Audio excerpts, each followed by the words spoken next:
তো প্রিয় দর্শক বন্ধুরা, আপনাদের সবাইকে জানাচ্ছি স্বাগতম। আবারও একবার চলে এসেছি আবহাওয়ার গুরুত্বপূর্ণ আপডেট নিয়ে। তো এখন যে গুরুত্বপূর্ণ আপডেট হচ্ছে, আগামীকালের পর থেকে কিন্তু জাঁকিয়ে শীত আসছে দুই বঙ্গে, কিন্তু আমরা লক্ষ্য করতে পারছি। তো এখন ঠিক লাইভ স্যাটেলাইটের মাধ্যমে দেখে নেওয়ার চেষ্টা করবো এখন ঠিক আকাশে কীরকম পরিস্থিতি আছে দুই বাংলার ওপর। তো দেখতেই পাচ্ছি কিন্তু সর্বপ্রথমে পশ্চিমবঙ্গের উত্তর বিভাগ যেমন দেখতে পাচ্ছি আমরা মালদা, বালুরঘাট, কিরণদিঘি এবং বাংলাদেশের রংপুর এই সর্বত্র নিয়ে কিন্তু দেখতে পাচ্ছি একটা প্রচণ্ড মেঘাচ্ছন্ন পরিস্থিতি কিন্তু তৈরি হচ্ছে। তার জেরে কিন্তু বৃষ্টিরও সম্ভাবনা আছে দুই বাংলার উত্তরবঙ্গ বিভাগ সাইড নিয়ে। এবং দেখতে পাচ্ছি আমরা আরও যদি উত্তরে চলে যাই, যেমন দেখতে পাচ্ছি আমরা দার্জিলিং সাইডেও কিন্তু বৃষ্টির সম্ভাবনা আছে, কোচবিহার সাইডেও কিন্তু বৃষ্টির একটা সম্ভাবনা আছে কিন্তু আমরা লক্ষ্য করতে পারছি।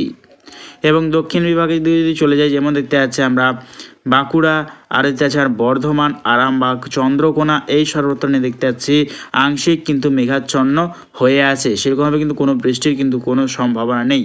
তবে আগামীকালের পর থেকে কিন্তু টেম্পারেচার অনেকটাই কমতে শুরু করবে।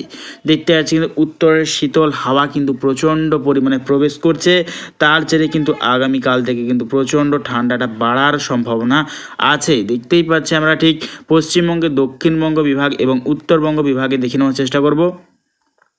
তো দেখতেই পাচ্ছি কিন্তু দুই বাংলার উত্তরবঙ্গ বিভাগ নিয়ে কিন্তু 9 থেকে 10 ডিগ্রি সেলসিয়াস টেম্পারেচার থাকতে চলেছে দুই বাংলার উত্তরবঙ্গ সর্বত্রেই। এবং দক্ষিণবঙ্গ বিভাগ যেমন দেখতে পাচ্ছি আমরা দুই মেদিনীপুর, দুই 24 পরগনা, কলকাতা, চন্দননগর, কোলাঘাট, খড়গপুর এবং দেখতে পাচ্ছি আমরা সুন্দরবন, হলদিবাড়ি এই সর্বত্র নিয়ে দেখতে পাচ্ছি আমরা 14 থেকে 15 ডিগ্রি সেলসিয়াস এবং গোটা বাঁকুড়া, পুরুলিয়া, আসানসোল, চিত্তরঞ্জন, সুলরি এই সর্বত্র নিয়ে দেখতে পাচ্ছি আমরা 11 থেকে 12 ডিগ্রি সেলসিয়াস টেম্পারেচার। এবং গোটা বাংলাদেশেরও দক্ষিণবঙ্গে সর্বত্রই 14 থেকে 15 ডিগ্রি সেলসিয়াস, যেমন খুলনা, বরিশাল, কালাপাড়া, চট্টগ্রাম, মহেশখালী এই সর্বত্র নিয়ে। এবং বাংলাদেশের গোটা মধ্য বিভাগ যেমন ঢাকা, ধুলিয়ানা এবং রাজশাহী, মাহিরপুর এই সর্বত্র নিয়ে দেখতে পাচ্ছি আমরা 10 থেকে 11 ডিগ্রি।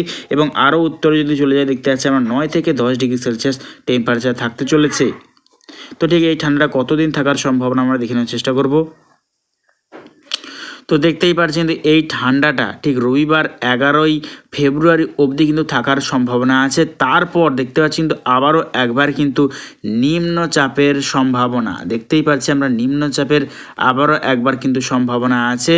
দেখতে পাচ্ছি আমরা গোটা উড়িষ্যা সর্বত্র নিয়ে কিন্তু একটা নিম্নচাপ বা লঘুচাপ সিস্টেম কিন্তু তৈরি হচ্ছে, তার জেরে কিন্তু আবারও বাংলাদেশ এবং পশ্চিমবঙ্গের বিভিন্ন জায়গাতে কিন্তু বৃষ্টির সম্ভাবনা আছে। তো দেখে নেওয়ার চেষ্টা করব ঠিক কবে থেকে বৃষ্টি হবে, আবারও একবার দেখে নেওয়ার চেষ্টা করব। তো দেখতে পাচ্ছি কিন্তু 13ই ফেব্রুয়ারি অর্থাৎ মঙ্গলবার দেখতে পাচ্ছি আমরা গোটা ঝাড়খণ্ডের সর্বত্রে কিন্তু বজ্রবিদ্যুৎ সহ বিক্ষিপ্ত বৃষ্টির সম্ভাবনা আছে। তার পরবর্তী টাইমে দেখতে পাচ্ছি আমরা 13 তারিখ দেখতে পাচ্ছি আসানসোল এবং পুরুলিয়া, বাঁকুড়া এই সর্বত্র নিয়ে কিন্তু বিক্ষিপ্ত হালকা বৃষ্টির সম্ভাবনা আছে। এবং 14 তারিখ যদি চলে যাই দেখতে পাচ্ছি কিন্তু পশ্চিমবঙ্গের দক্ষিণবঙ্গ বিভাগের একাধিক অংশে কিন্তু বজ্রবিদ্যুৎ সহ বৃষ্টি কিন্তু একটা সম্ভাবনা আছে। দেখতেই পাচ্ছি কিন্তু সম্ভাবনা আছে। দেখতে পাচ্ছি আমরা আসানসোল, পুরুলিয়া, দুর্গাপুর, ধূপগুড়ি এই সর্বত মুর্শিদাবাদ, নৈহাটি এই সর্বত্র কিন্তু বজ্রবিদ্যুৎ সহ বৃষ্টির সম্ভাবনা আছে 14 তারিখ বুধবার আমরা কিন্তু লক্ষ্য করতে পারছি। এবং যদি চলে যাই 15 তারিখ অর্থাৎ বৃহস্পতিবার দেখতে পাচ্ছি কিন্তু গোটা বিহার, পাটনা, ঝাড়খণ্ডের উত্তর বিভাগ, ধানবাদ এই সর্বত্র কিন্তু বজ্রবিদ্যুৎ সহ ভারী বৃষ্টির একটা সম্ভাবনা আছে। তার পরবর্তী টাইমে দেখতে পাচ্ছি কিন্তু ধীরে ধীরে এই যে নিম্নচাপ দক্ষিণবঙ্গের দিকে কিন্তু অগ্রসর হচ্ছে, তার জেরে কিন্তু গোটা পশ্চিমবঙ্গের দক্ষিণবঙ্গ বিভাগ সর্বত্রে কিন্তু বৃষ্টির সম্ভাবনা অর্থাৎ 14 এবং 15 তারিখ বৃষ্টির কিন্তু সম্ভাবনা আছে। এবং বাংলাদেশের দক্ষিণবঙ্গ বিভাগ যেমন রাজশাহী, মাহিরপুর, খুলনা, বরিশাল, স্বয়ংনগর এই সর্বত্র নিয়েও কিন্তু বৃষ্টির সম্ভাবনা আছে আগামী দিনে। এবং দেখতে পাচ্ছি আমরা দার্জিলিং সাইডে কিন্তু তুষারপাত এবং বৃষ্টির সম্ভাবনা আছে আগামী দিনে আমরা কিন্তু লক্ষ্য করতে পারছি। তো লাস্ট আপডেটের দিকে যদি চলে যাই 17ই ফেব্রুয়ারি অর্থাৎ শনিবার লাস্ট আপডেটে চলে এসেছি আমরা। দেখতেই পাচ্ছি কিন্তু লাস্ট আপডেট সেরকমভাবে কিন্তু পশ্চিমবঙ্গ বিভাগে কিন্তু বৃষ্টির কিন্তু কোনো সম্ভাবনা নেই, দক্ষিণবঙ্গ বিভাগ নেই। তবে দেখতে পাচ্ছি কিন্তু একটা নিম্নচাপের সিস্টেম আবারও একবার কিন্তু শুরু হতে চলেছে, তার জেরে কিন্তু একবার ফের বৃষ্টির একটা সম্ভাবনা আছে। তবে দেখতে পাচ্ছি দার্জিলিং সাইডেও কিন্তু বৃষ্টি চলবে আগামী দিনে।